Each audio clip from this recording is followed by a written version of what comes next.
Hi there, Mark Madden with Op Services. Today I'm here to talk to you about the Roundup vertical contact toaster and this particular one which has a butter wheel. So now I'm going to show you how your toaster arrives to you and the pieces that come with the toaster and what you'll need to do to assemble it to get it functional. Now I'm going to show you how to properly install and properly crease your Teflon. So your Teflon comes without a crease in the center and you want to go to a flat surface, fold it in half. Doesn't matter if you're using the gray side or the black side, both are the same, and put a nice little crease down the center. And this is going to help you when you're installing it into the toaster on the platen. I'm going to put it on the center platen and dividing the sheet over the center platen.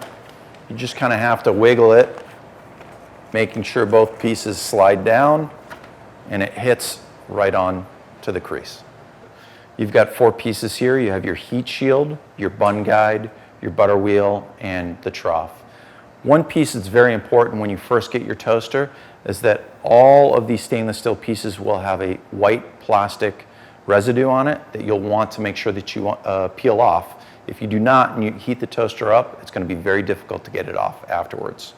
So the first piece is the heat shield, and you want to make sure that you have the logo facing out towards the front of the toaster. And when you place it on, just make sure that it is sitting and seated correctly. The second piece is the trough itself, and you'll notice that on one side you've got kind of a raised ledge that goes on the right, and the trough sits on the front edge of the heat shield and just clips in and rests firmly. The third piece is the butter wheel itself, and you want to make sure that you take the notched side and that goes into the gear panel, and you can see right in here where that fits. So I'm going to slide that in and make sure that it's seated into this other side. And then the last piece is your bun guide, which fits in and then down. And you have a fully assembled toaster. So now we're going to plug the toaster in and turn it on, and you're going to need to wait approximately 20 minutes for it to heat up to temperature. So I'm looking at this plug, making sure it lines up, locked and loaded. Your power button is here on the bottom of the front, labeled power. Turn it on, and you'll see your LED lights light up, and the toaster will take about 20 minutes.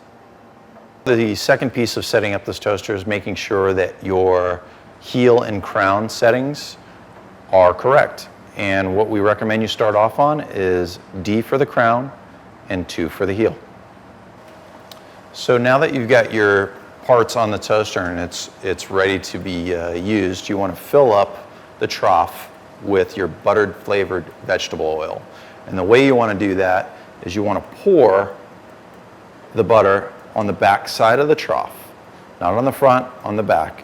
And I'm going to demonstrate. Moving it back and forth, slowly pouring the buttered flavored vegetable oil into the trough, watching the bottom of the trough to see how full it has gotten.